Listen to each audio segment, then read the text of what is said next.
My name is Scott Hill. I am the festival director. I also work for the American Red Cross. And this has been the idea that I've hashed with many of you for the last year. West Virginia Speaks Up has been one of the coolest things I've ever came across. Because of all the folks that it brought together.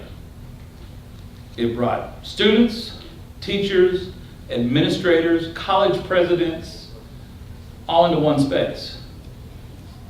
And that's pretty cool. I was once told that an audience will not understand you or listen to you unless they know who you are. Well, Mr. Rodriguez yesterday spoke of a chubby kid that gave him trouble as a band person. Said his band wasn't very good, or that chubby kid that always bothers you. Let me introduce you to another chubby kid. He's 7 years old, Charleston, West Virginia, in his 3rd grade class, at the blackboard. God has given him 2 gifts. One, a stammer, where he can barely get his words out. And the other is dyslexia. I am that child. I found my way out through athletics. I wasn't great in the classroom, but I excelled between the lines.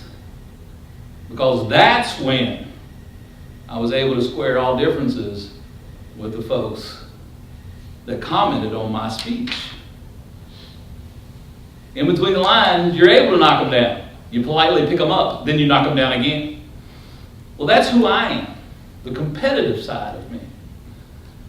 And I thought, athletics is the way everybody's going to succeed. Speed that up another 20 years and my son Andrew is 10. He comes to me and says, Dad, I want to be a professional mascot. You know what a mascot is? The mascot is the one with the big furry head that goes out. There's more astronauts than mascots. But that's what he wanted to do.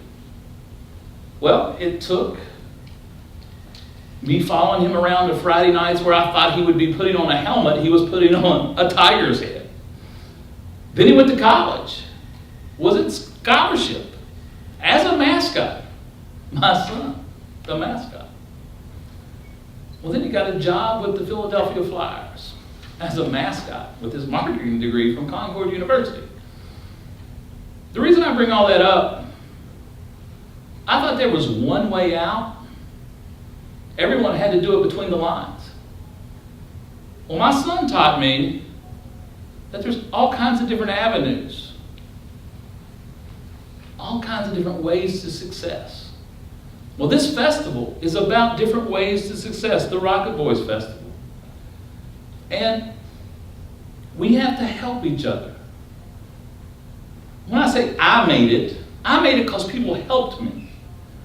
I made it because my Little League football coach believed in me. I made it because a junior high football coach didn't believe in me.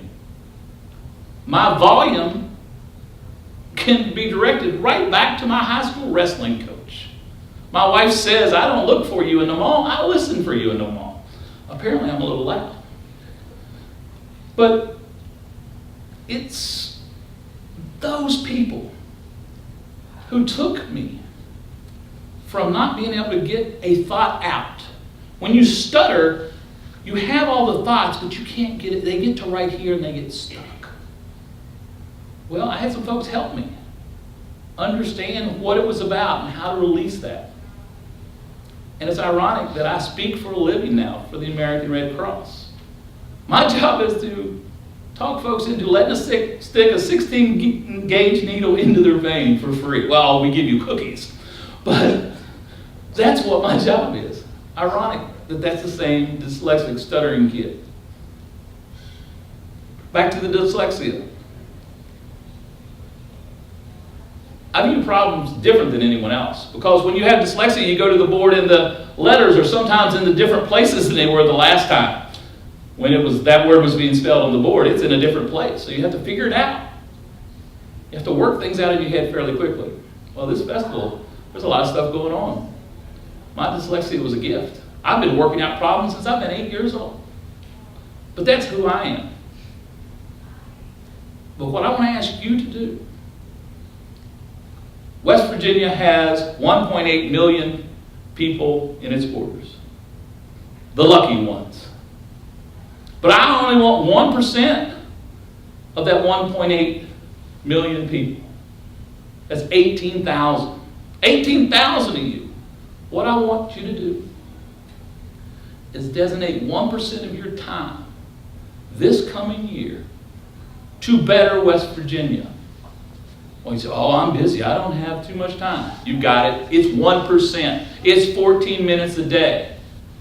If 1% of West Virginians will designate 1% of their time to helping other West Virginians and helping our state, we're going to put 1 million man-hours into our state, and it will make a difference without spending a dime.